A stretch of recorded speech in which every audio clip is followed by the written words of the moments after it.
At the wedding, I accidentally spilled a glass of wine on my DIL's mother's $50,000 dress. My DIL immediately slapped me and shouted, "Useless old woman, clean it now." My son just laughed. I left, but when I got home, I'm glad to have you here. Follow my story until the end and comment the city you're watching from so I can see how far my story has reached. I'm Colin, and at 65 years old, I thought I'd seen enough of life to handle anything. I was wrong.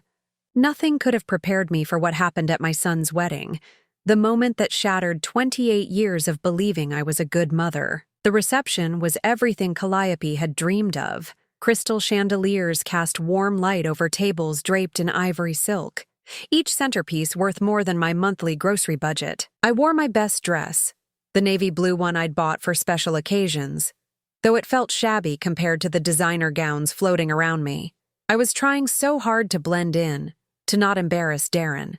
My son looked handsome in his tuxedo, his dark hair perfectly styled, but there was something distant in his eyes when he looked at me, something that hadn't been there when he was little, when I was his whole world. The accident happened during the toasts. I was holding a glass of red wine, my hands trembling slightly from nerves, when someone bumped into me from behind. The wine flew from my glass in what felt like slow motion, a crimson arc that landed squarely on Norma's dress. $50,000.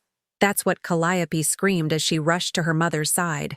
The dress was custom-made, imported from Italy, and now it was stained with cheap reception wine. Norma stood there frozen, her face twisted in disgust as she looked down at the spreading stain. "You clumsy old woman?" Calliope's voice cut through the sudden silence. Every conversation in the room stopped. Every eye turned to us. "Do you have any idea what you've done?" I stammered an apology, reaching for napkins, trying to dab at the stain. "I'm so sorry. It was an accident. Let me help." The slap came without warning. Calliope's palm connected with my cheek with such force that I stumbled backward, nearly falling. The sound echoed through the ballroom like a gunshot. "Don't touch her!" Calliope shrieked. "You've done enough damage. Clean it up now, you useless old woman!" I stood there, my cheek burning, my heart pounding so hard I could hear it in my ears. The room was dead silent, except for the soft clink of ice in abandoned glasses. 100 guests stared at me like I was something disgusting they'd stepped in. But the worst part, the part that broke something inside me forever, was Darren's reaction. My son, the boy I'd raised alone, the man I'd sacrificed everything for, threw back his head and laughed. It wasn't a nervous laugh or an uncomfortable chuckle. It was genuine amusement, as if watching his mother get humiliated was the funniest thing he'd ever seen. "Mom's always been a klutz," he said to no one in particular, his voice carrying across the silent room. "Remember when she dropped my birthday cake? Some things never change." I felt something die in my chest at that moment. Not break, not crack, but die completely. The last thread connecting me to the illusion that my son loved me snapped. I bent down and started picking up the larger pieces of the broken wine glass with shaking hands. Nobody helped. Nobody defended me. They just watched this 65-year-old woman crawl around on the floor, collecting fragments while her daughter-in-law stood over her like a queen surveying a peasant. "The dry cleaning bill will be sent to you," Norma finally spoke, her voice dripping with disdain. "Though I doubt this can be saved." I nodded without looking up. What could I say? That I lived on Social Security and couldn't afford a $50,000 dress repair? That would only make things worse. When I finally stood up, glass shards cupped in my bleeding palm, I looked around the room one more time. Darren had already turned away, arm around Calliope's waist, comforting her as if she were the victim. The guests had resumed their conversations, but I caught the whispered words floating through the air. Embarrassing, inappropriate. Why was she even invited? I walked to the exit on unsteady legs, my face burning with shame. At the coat check, the young woman handed me my worn jacket with a sympathetic smile that somehow made everything worse. The drive home was a blur. I don't remember turning the key, putting the car in drive, or navigating the familiar streets. I only remember pulling into my driveway and sitting there in the dark, engine running, not sure I had the strength to walk inside. My house felt emptier than usual. The silence pressed down on me like a weight. I looked around at the modest living room, at the photos of Darren covering every surface. School pictures, graduation photos, birthday parties where I was always the one behind the camera, never in the frame. I sank onto my couch and stared at the wedding invitation I'd proudly displayed on my mantel for months. The elegant script that had once filled me with joy now mocked me. I wasn't a guest at that wedding.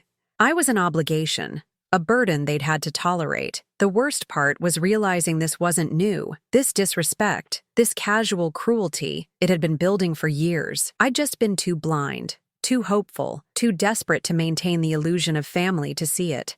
But tonight, with my cheeks still stinging and my heart completely hollow, I finally understood the truth. I wasn't Darren's mother anymore. I was just an inconvenience he'd learned to manage, a problem he'd trained himself to ignore. Sleep didn't come that night. I lay in bed, staring at the ceiling, my mind spinning through decades of memories I'd carefully locked away. The humiliation at the wedding had cracked something open inside me, and now everything was pouring out. I kept coming back to one question. Where had I gone wrong? Darren's father left when the boy was 6, just packed his bags one Tuesday morning and said he wasn't cut out for family life. I remember Darren standing at the window for hours that day, waiting for Daddy to come back. I told him his father was on a business trip. The lie got longer each day until it became our new reality. From that moment, everything I did was for Darren. I worked double shifts at the factory, my hands raw from the chemicals, my feet swollen from standing 12 hours a day. When Darren needed new shoes for school, I wore my old ones for another year. When he wanted to join Little League, I sold my grandmother's necklace to pay for the equipment. I gave him everything I never had: piano lessons, summer camps, a college fund that grew painfully slowly with my overtime pay. I wanted him to know he was loved, that he mattered, that one parent abandoning him didn't mean he was worth less. But somewhere along the way, my sacrifices became invisible to him. Normal, expected. I remember his high school graduation. I'd worked extra shifts for months to buy him a nice watch, something he could wear to job interviews and remember his mother's pride. When I gave it to him, he barely looked at it. "Thanks, Mom," he'd said, already distracted by his friends calling him over. He stuffed the watch box in his pocket without opening it. I found it weeks later in his room, still wrapped, forgotten under a pile of graduation cards. College was worse. State University wasn't good enough anymore. Darren had big dreams, and I had small savings. So I took out loans against the house. I picked up weekend work cleaning offices. I ate peanut butter sandwiches for dinner so I could afford his textbooks. When he brought Calliope home junior year, I knew immediately she didn't approve of me. It was in the way her eyes swept over my small house, my secondhand furniture, my store-brand groceries. She was beautiful and polished, the daughter of successful people who summered in the Hamptons and never worried about money. "Your mother is so dedicated," she said to Darren that first visit, and somehow made dedication sound like a character flaw. I watched Calliope work on him slowly, carefully. She never said anything directly against me. She was too smart for that. Instead, she'd make little comments that planted seeds of doubt. "My mother always says successful men need to surround themselves with success," she'd mention casually over dinner. "It's about elevating your circle." Or, "I love how close you are to your mom, but don't you think it's time to establish some independence?" My therapist says that healthy boundaries are so important. The changes in Darren were gradual. He started visiting less. Phone calls became shorter. When I'd ask about his life, he'd say I wouldn't understand the pressures he was under, the sophisticated world he was entering. After graduation, he got a job in finance. Good money, important-sounding title. I was so proud. When he asked to borrow money to invest in some opportunity, I didn't hesitate. $20,000 from my retirement fund. He said it was a sure thing, that he'd pay me back with interest in 6 months. The 6 months became a year. The year became 2. When I finally asked about it, he looked at me like I was being petty. "Mom, that wasn't a loan," he said, his voice patient like he was explaining something to a child. "That was an investment in my future. I thought you understood that." But I remembered clearly. I remembered him promising to pay it back. I remembered him calling it a loan. But somehow, in his mind, my sacrifice had transformed into his entitlement. The engagement came with another request. The wedding would be expensive, and while Norma was covering most of it, could I contribute to the honeymoon? Darren made it sound like an honor, like I was being included in something special. Another $15,000, my vacation fund, gone. The money I'd saved to maybe see Europe someday, spent on a trip to Tuscany I'd never take. Then came the down payment for their house. $45,000 that represented years of careful saving, of denying myself small pleasures, of working past retirement age when my body ached and my feet could barely carry me through another shift. "You're investing in your grandchildren's future," Calliope had said sweetly when they asked. "Isn't that what grandmothers do?" I'd said yes because I wanted those grandchildren. I wanted to be part of their lives, to have a family again. I didn't realize I was buying my way into a relationship that would never really include me. Each time I gave them money, I told myself it was temporary. That once they were established, once they were successful, they'd remember what I'd done for them, that Darren would see how much I'd sacrificed and appreciate it. Instead, each gift seemed to make me smaller in their eyes, not a mother who'd given everything out of love, but a woman who had to pay for scraps of attention from her own son. The wedding invitation had been the final insult, though I hadn't recognized it at the time. No mother of the groom designation, no special seating. I was listed like any other guest, tucked into a corner table with people I didn't know. But I'd been so grateful just to be invited, so hopeful that maybe this was a new beginning, that I'd ignored all the warning signs. Now, lying in my bed with my cheek still tender from Calliope's slap, I finally saw the pattern clearly.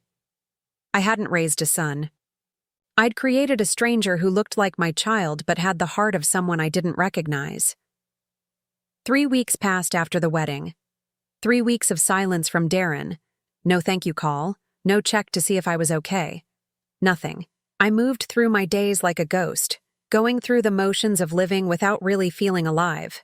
The house felt different now, contaminated somehow by the truth I could no longer ignore. Every photo of Darren seemed to mock me. Every memory felt tainted. I couldn't even look at his baby pictures without feeling sick to my stomach. That's when I decided to clean out the spare bedroom. I needed something to do with my hands, something to occupy my mind that didn't involve thinking about how completely I'd failed as a mother. The room had become a storage space over the years, filled with boxes of old papers, documents, and memories I'd been too sentimental to throw away. I started with the closet, pulling out boxes I hadn't touched in years. Most of it was junk, old tax returns, expired warranties, Christmas cards from people I barely remembered. But at the bottom, pushed far back behind a stack of Darren's old school projects, I found a box labeled Financial Records. My hands shook as I opened it. Inside were all the documents from the loans and gifts I'd given Darren over the years. I'd kept everything, partly out of habit, partly because some small voice in my head had whispered that I might need them someday. The first document made my breath catch. The original loan agreement for the $20,000 Darren had borrowed for his investment opportunity. In his own handwriting, he'd written, "I, Darren Mitchell, agree to repay my mother, Colin Mitchell, the sum of $20,000 within 6 months of this date, with 3% interest." His signature was clear and confident at the bottom. This wasn't a gift. This wasn't an investment in his future. This was a loan with specific terms that he'd agreed to and never honored. I kept digging through the papers, my heart pounding harder with each document I found. The $45,000 for the house down payment. He'd written loan on the check memo line himself. The $15,000 for the honeymoon. Another promissory note in his handwriting, promising to pay me back within 2 years. But it was the last document that nearly stopped my heart altogether. A credit application Darren had filled out for their mortgage. Under the section asking about outstanding debts, he'd listed personal loan from C. Mitchell, $80,000. $80,000. He'd acknowledged the debt to the bank, used it to show he had access to additional funds if needed, but had never mentioned it to me. To him, I wasn't a creditor who deserved to be paid back. I was a resource to be exploited. I sat on the bedroom floor surrounded by papers, my hands trembling as the full scope of his deception became clear. This wasn't just about forgetting to pay me back or changing his mind about the terms. This was calculated theft from his own mother. The documents painted a picture I'd been too naive to see. Every time Darren had come to me with a story about needing help, about opportunities and investments and emergencies. He'd been lying. Not just lying, manipulating. He'd learned exactly which words to use, which emotions to trigger to get me to open my wallet. I remembered him sitting at my kitchen table 3 years ago, his face serious and concerned. "Mom, I hate to ask, but Calliope's been having some health issues. We need money for specialists, tests the insurance won't cover. I know it's a lot, but could you help us out? Just temporarily until we get back on our feet." $25,000 I'd given him that day, liquidating the last of my savings account. 2 weeks later, I'd seen photos on Calliope's social media of their weekend in Napa Valley, staying at a resort that cost more per night than I spent on groceries in a month. When I'd mentioned seeing the photos, Darren had been ready with an explanation. "Oh, that was a gift from Calliope's parents. They insisted we needed a break from all the stress. You know how her family is. They don't really understand when people say no." I'd believed him because I wanted to believe him, because the alternative was too horrible to consider. Now I pulled out my phone and started calculating. 80,000 in documented loans that were never repaid. But that wasn't all of it. There were the undocumented gifts, the cash I'd handed over for emergencies that never quite made sense when I thought about them later. The car repair that turned out to be a down payment on a newer model. The stolen laptop that needed to be replaced immediately. The utility bills that were supposedly overdue but never resulted in any service interruptions. The wedding contributions that went far beyond what any reasonable person would ask their retired mother to pay. When I added it all up, the number made me physically sick. Over 15 years, I'd given Darren more than $130,000, my entire life savings, my retirement security, my dreams of travel, of a comfortable old age, of leaving something behind when I was gone. All of it was sitting in his bank account, paying for his beautiful house, his expensive cars, his wife's designer clothes, and in return, I'd gotten a slap in the face at his wedding and 3 weeks of silence. But the worst part wasn't the money. It was the realization of how carefully he'd played me, how he'd studied my weaknesses, my love for him, my guilt over his father leaving, my desperate need to feel useful and wanted, and used them against me like weapons. I thought about all the times I'd apologized to him over the years, apologized for not having more money to give, apologized for asking when he might pay me back, apologized for existing in a way that didn't fit his new life with Calliope. Every apology had been another small victory for him, another confirmation that he could treat me however he wanted, and I'd still come back for more. I'd trained him to see me as a victim by acting like one. The papers scattered around me told a story I'd been too blind to read while I was living it. My son hadn't gradually forgotten his obligations to me or slowly become more selfish as he gained success. He'd been planning this from the beginning, systematically draining me dry while making me grateful for the privilege. I gathered all the documents and put them back in the box, my hands steady now for the first time in weeks. The hurt was still there, deep and raw and probably permanent. But underneath it, something else was growing, something I hadn't felt in so long I'd almost forgotten what it was like. Anger. Clean, pure, righteous anger at being treated like a fool by the person I'd loved most in the world. For the first time since the wedding, I felt truly awake. And for the first time in 15 years, I wasn't going to apologize for taking up space in my own son's life. I didn't sleep that night either, but this time it wasn't because of heartbreak. It was because my mind was racing, finally clear after years of confused fog. By morning, I knew exactly what I needed to do. The law office of Henderson & Associates was housed in a converted Victorian downtown, the kind of place that inspired confidence without the intimidation factor of the glass towers where Darren worked. I'd found them online, specifically looking for attorneys who specialized in family financial disputes and elder financial abuse. Margaret Henderson was about my age, with silver hair and kind eyes that sharpened when I spread the documents across her conference table. She read through everything methodically, occasionally making notes on a yellow legal pad. "Mrs. Mitchell," she said finally, looking up from the papers, "this is quite comprehensive documentation. Your son was very thorough in creating a paper trail. Is that good or bad for me?" I asked, my voice barely above a whisper. Even being here felt like a betrayal of everything I'd believed about family loyalty. It's very good for you, Margaret said firmly. These aren't gifts, regardless of what he's told you since. These are documented loans with specific terms. In the eyes of the law, he owes you this money. She pulled out a calculator and started adding numbers. Based on these documents alone, the outstanding debt is approximately $83,000. That doesn't include any undocumented cash gifts, and it doesn't include interest on the overdue amounts. $83,000.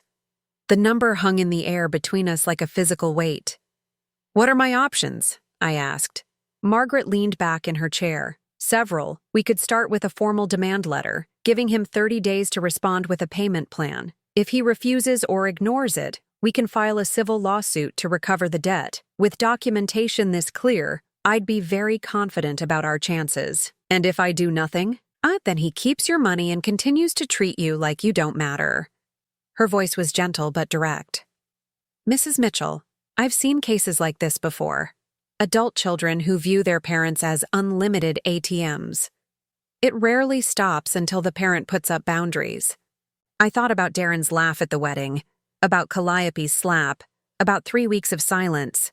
If I do this, there's no going back, is there? He'll never forgive me. Margaret studied my face carefully. Can I ask you something? When was the last time your son did something that required your forgiveness? The question hit me like a punch to the chest. I opened my mouth to answer and realized I couldn't. When had Darren last apologized to me for anything? When had he last acknowledged hurting me or making a mistake? Mrs. Mitchell, you're not destroying a relationship by demanding basic respect and honesty. You're trying to save whatever might be salvageable. She tapped the documents with her pen. Right now, you're not his mother. You're his victim. Is that really what you want to preserve? I signed the retainer agreement with hands that shook only slightly. Margaret would start with a formal demand letter, professionally worded but unmistakably serious. Darren would have 30 days to respond with either payment or a reasonable payment plan. What if he calls me directly? I asked as I wrote the check for her retainer fee. Don't take his calls, she said firmly. All communication goes through this office now. That's what you're paying me for. The walk back to my car felt different somehow. The afternoon sun seemed brighter, the air cleaner. For the first time in weeks, I wasn't carrying the weight of confusion and self-doubt. I had a plan, but I wasn't done. The legal action was just the beginning. Over the next few days, I made other changes, small ones that felt enormous to me. I called the bank and set up automatic bill pay for all my expenses, ensuring I'd never again be in a position where I felt I had to ask Darren for help if money got tight. I changed my emergency contact information everywhere: doctors, bank, insurance policies. Where Darren's name had been listed for years, I put my neighbor Helen instead.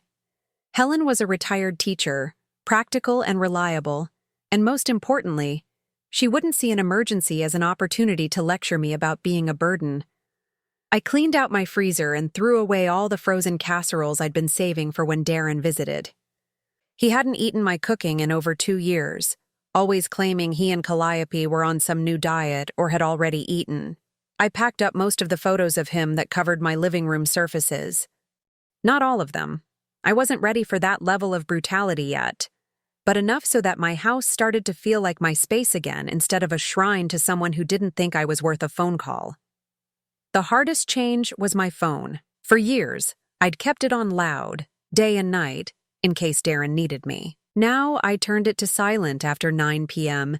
and didn't check messages until after my morning coffee. The first night felt wrong, like I was abandoning my post, but by the third night, I realized how much better I slept without the anxiety of waiting for his call. A week after meeting with Margaret, the demand letter was ready. She read it to me over the phone, her voice crisp and professional. Dear Mr. Mitchell, this letter serves as formal demand for payment of outstanding loans made by your mother, Colin Mitchell, between 2010 and 2024. Based on documentation in our possession, you currently owe Mrs. Mitchell $83,247 in principal plus applicable interest. You have 30 days from receipt of this letter to contact our office to arrange payment or establish a payment plan. Failure to respond will result in civil action to recover the debt. It sounds so official, I said. That's the point, Margaret replied. This isn't a family discussion anymore. This is a business transaction. She was right. Somewhere along the way, Without me realizing it, that's what my relationship with Darren had become. A business transaction where I provided the capital and he provided nothing in return. The letter went out certified mail the next day. I would know exactly when Darren received it, exactly when the 30-day clock started ticking. For the first time in months, I made plans that didn't revolve around Darren's schedule or needs. I signed up for a watercolor class at the community center. I made a doctor's appointment I'd been putting off because I hadn't wanted to ask Darren to drive me. I bought groceries for one person instead of keeping extra food on hand in case he visited. The silence from his end continued, but it didn't feel like abandonment anymore. It felt like space, room to breathe and think and remember who I'd been before I became nothing more than Darren's personal bank. I started taking evening walks around my neighborhood, something I'd stopped doing because I didn't want to miss his calls. The exercise felt good, and I found myself noticing things I'd overlooked for years. New houses, changing seasons, neighbors I'd never spoken to but who waved when they saw me. 3 days before Darren would receive the demand letter, my phone rang. It was Helen, my neighbor. "Colin, honey, there's a young woman at your door. Says she's your daughter-in-law. I told her you were at the store, but she's been sitting in that fancy car for over an hour." Calliope. My stomach clenched, but not with the old familiar anxiety. This time it was anticipation. She was here early, which meant they knew something was coming. "Thanks for letting me know, Helen. I'll be home in a few minutes." I wasn't at the store. I was at the coffee shop 2 blocks away, reading a novel I'd bought on impulse. But I finished my coffee slowly, turned another page, and let Calliope wait. When I finally pulled into my driveway, Calliope was leaning against her white BMW, scrolling through her phone with the practiced boredom of someone accustomed to having the world wait for her. She looked up as I got out of my car, and I saw something I'd never seen in her face before: uncertainty. "Colin," she said, her voice unnaturally bright. "I was hoping we could talk." I took my time gathering my purse and the book I'd been reading, letting her watch me move at my own pace. "About what?" "About the wedding. About what happened." She tucked a strand of perfectly highlighted hair behind her ear. "I think there might have been some misunderstandings." I unlocked my front door and stepped inside, leaving it open behind me. She followed, her heels clicking on my hardwood floors. In my modest living room, surrounded by my comfortable, unfashionable furniture, she looked as out of place as I'd felt at her wedding. "Can I get you something to drink?" I asked, playing the hostess role that had been drilled into me since childhood. "Water would be nice." She perched on the edge of my couch like she was afraid it might stain her designer pants. I took my time in the kitchen, filling a glass with ice water and arranging some crackers on a plate I didn't expect her to touch. When I returned, she was looking around the room with barely concealed disdain, her gaze lingering on the family photos I hadn't yet packed away. "So many pictures of Darren," she said, accepting the water. "You must miss having him around more." It was a fishing expedition, I realized. She was here for information, trying to figure out why I hadn't called them, why I wasn't playing my usual role of the apologetic mother. "Actually, I've been quite busy lately," I said, settling into my armchair. "I've started taking some classes, reading more. It's amazing how much time you have when you're not constantly worried about other people's problems." Calliope's smile faltered slightly. "That's wonderful. Self-care is so important." She paused, clearly working up to something. "Darren mentioned you might be feeling a little isolated lately, since the wedding. Did he?" I kept my voice neutral. How thoughtful of him to notice. "We were thinking maybe we could plan a family dinner soon. You know, clear the air, the 3 of us." She leaned forward slightly, her voice taking on a conspiratorial tone. "Between us, I think Darren feels terrible about what happened. He's just too proud to be the first one to reach out." I almost laughed. Even now, faced with my complete silence, they were still trying to manage me with the same old manipulation.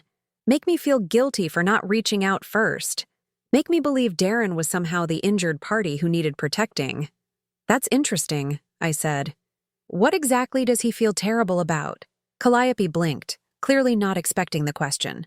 "Well, you know, the whole situation. It was such a stressful day. Emotions were running high. So he feels bad about laughing when you slapped me?" The direct question hung in the air between us. Calliope's composure cracked slightly, a flush creeping up her neck. "Colin, you have to understand. That dress was incredibly expensive, and in the moment, you assaulted a 65-year-old woman over an accident, and my son found it amusing. I kept my voice level, factual. I'm curious what part of that he feels terrible about. Calliope set down her water glass with shaking hands. I think maybe we got off on the wrong foot here. I came to apologize, to try to make things right. Did you? I tilted my head. Because what I heard was an explanation of why your behavior was understandable, and a suggestion that Darren is too proud to apologize for finding my humiliation entertaining. She opened her mouth, then closed it. For the first time in the years I'd known her, Calliope seemed to be at a loss for words. Let me ask you something, I continued. In the 3 weeks since your wedding, has Darren mentioned me at all? Has he wondered if I'm okay? If I was hurt by what happened? Of course he has, she said quickly, but I could see the lie in her eyes. What did he say? Another pause. He said you were probably fine, that you're tough. That's what they told themselves to justify their cruelty. Not that I was strong or resilient, but that I was tough enough to absorb whatever they dished out and keep coming back for more. You're right, I said. I am tough. Tougher than you think. The conversation was interrupted by the sound of a car in my driveway. Through the window I could see Darren getting out of his sedan, his face grim. He'd come to collect his wife and handle his mother. You called him, I said. It wasn't a question. Calliope had the grace to look embarrassed. I thought it might be better if we were all together for this conversation. The front door opened without a knock. Darren walked in like he still lived here, his stride confident and proprietary. He stopped short when he saw us sitting in the living room, clearly having expected to find his wife in tears and his mother apologizing. Mom, he said, his voice carefully controlled. Calliope said you two were having a talk. We were discussing her apology, I said, though I'm still waiting to hear it. Darren's jaw tightened. I think we're all a little emotional here. Maybe we should take a step back. I'm not emotional at all, I said. I'm quite calm, actually. Calmer than I've been in years. He moved to stand behind the couch where his wife sat, his hands resting on her shoulders in a gesture that was clearly meant to show solidarity. Look, what happened at the wedding was unfortunate. But accidents happen, and we all react differently under stress. Accidents happen, I repeated. Is that what we're calling it? Though the wine spill was an accident, Darren said firmly. Everything else was just reaction in the moment. I stood up, and both of them seemed to shrink back slightly. You know what, Darren? You're absolutely right. Accidents do happen, like me accidentally discovering some very interesting documents while I was cleaning this week. Something flickered in his eyes. What kind of documents? Oh, just some old paperwork, loan agreements, promissory notes, things I'd forgotten I'd kept. I smiled pleasantly. Amazing how different things look when you review them with fresh eyes. Darren's face went pale. Calliope looked between us, clearly sensing the shift in the room's dynamic, but not understanding what had changed. Mom, if this is about money, I interrupted. Why would this be about money? You've made it very clear over the years that family doesn't keep score. The silence stretched uncomfortably. Darren was calculating, trying to figure out how much I knew and what I planned to do with the information. Maybe we should continue this conversation another time, he said finally, when everyone's had a chance to cool down. Actually, I think my temperature is just right, I said, but you're welcome to leave any time. It was the first time in 20 years I'd dismissed my son from my house, the first time I'd made it clear that my space was mine to control. Calliope stood up abruptly. I think we should go. Darren hesitated, clearly not wanting to leave without some kind of resolution, some reassurance that I would go back to being the manageable mother he was used to. We'll talk soon, he said, moving toward the door. Will we? I asked. How interesting. You haven't called me in 3 weeks, but now we'll talk soon. They left without another word, Calliope's heels clicking rapidly across my porch. I watched through the window as they stood by their cars, having what appeared to be an intense conversation. Darren kept gesturing toward my house, his face animated with frustration. My phone rang 10 minutes after they drove away. Darren's number flashed on the screen. I let it go to voicemail. It rang again immediately. Another voicemail, then a third time. I turned the phone off and made myself a cup of tea. The demand letter reached Darren on a Tuesday. I knew because Margaret called me at exactly 10:47 a.m. to confirm delivery. By 11:15, my phone was ringing nonstop. I didn't answer. The voicemails started angry and escalated to desperate. "Mom, what the hell is this?" became, "Mom, please call me back. We need to talk about this," became, "Mom, I'm coming over if you don't pick up." By Wednesday, he was at my door. I watched through the window as he pounded on it, calling my name. I was in my kitchen making lunch, perfectly calm, while my son had what appeared to be a complete breakdown on my front porch. "I know you're in there," he shouted. "Your car is in the driveway." Helen appeared at her fence, watching the spectacle with undisguised concern. When Darren noticed her, he tried to compose himself, smoothing his hair and lowering his voice. "Have you seen my mother today?" he asked her, his tone forced casual. "She's not receiving visitors today," Helen called back, and I could have kissed her for it. Thursday brought Calliope, tears streaming down her perfectly made-up face. She stood in my driveway in a designer dress that cost more than my monthly budget, sobbing about how I was destroying their family. I opened the window just wide enough to speak through. "The same way you destroyed my dress at your wedding?" She stopped crying immediately. "That's not the same thing." "You're right," I said. "Your dress cost $50,000. What I'm asking for is only $83,000. Such a bargain." I closed the window and went back to my watercolor painting. Friday was the deadline Margaret had given them to respond. At 4:30 p.m., my phone rang with a number I didn't recognize. "Mrs. Mitchell, this is David Brennan from Brennan, Kowalski and Associates. I'm representing your son in this matter. A lawyer." They'd hired a lawyer rather than simply pay me back or even call to discuss it like a family. "You'll need to speak with my attorney," I said. "Margaret Henderson at Henderson and Associates." "Mrs. Mitchell, perhaps we could resolve this without involving the courts. Family disputes are so much better handled privately." "Mr. Brennan, your client stopped being my family the moment he decided I was worth laughing at while his wife assaulted me. Now he's just someone who owes me money." I hung up and called Margaret immediately. "They lawyered up," I told her. "That tells us everything we need to know about their intentions." "Actually, it tells us they're scared," Margaret said. "People don't hire attorneys for debts they dispute in good faith. They hire them when they know they're caught." The civil suit was filed the following Monday. Within hours, I had 3 more voicemails from Darren, each more panicked than the last. "Mom, you're making this so much worse than it needs to be.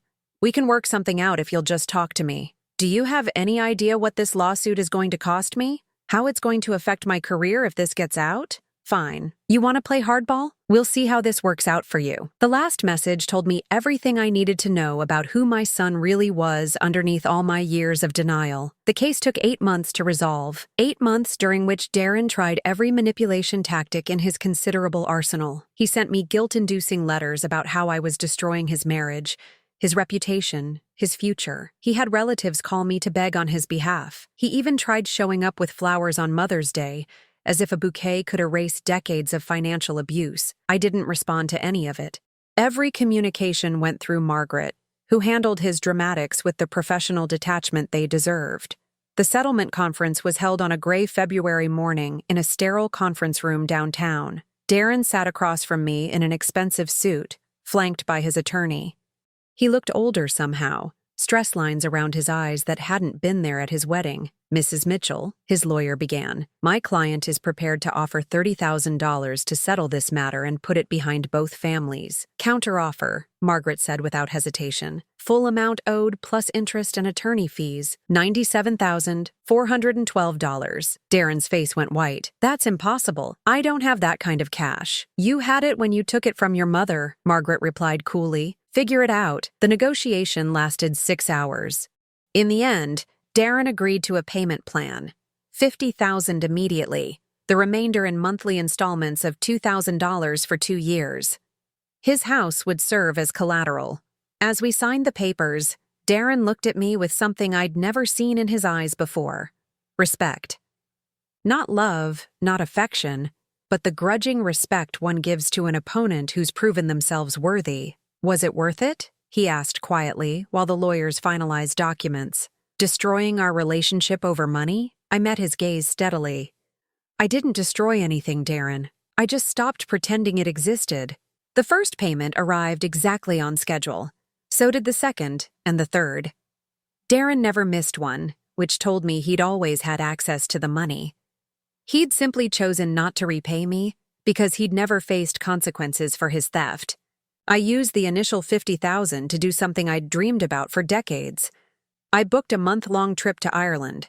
I stayed in small bed and breakfasts, explored ancient castles, and talked to strangers who knew nothing about my failures as a mother and saw only a woman interesting enough to share stories with. In a pub in County Cork, I met Eleanor, a retired schoolteacher from Dublin who was traveling alone for the first time since her husband's death. We spent 3 days exploring the countryside together, and when she mentioned she was thinking of visiting America, I invited her to stay with me. "You have family in California?" she asked. "I have a son," I said. "But we're not close." It was the first time I'd said it out loud without feeling ashamed. My son and I weren't close, and that was his choice, not my failure. Eleanor visited 6 months later, and we spent 2 weeks touring the wine country, hiking in national parks, and discovering that friendship at our age could be even richer than it had been in our youth. We made plans to travel together again, to places I'd never imagined I'd have the courage or resources to see. The monthly payments from Darren continued like clockwork. We never spoke, but every check that arrived felt like a small victory, not because of the money, but because it represented something I'd thought was impossible, holding my son accountable for his actions. A year after the settlement, Helen mentioned she'd seen Darren drive by the house several times, but never stop. "Maybe he wants to reconcile," she suggested gently. "Maybe," I agreed. "But reconciliation requires acknowledging wrongdoing, not just missing what you've lost." I wasn't bitter anymore. The anger that had sustained me through the legal proceedings had faded into something calmer, but more permanent. Acceptance. I accepted that I'd raised a son who was capable of treating his mother as badly as any stranger would. I accepted that my love for him hadn't been enough to make him a good person.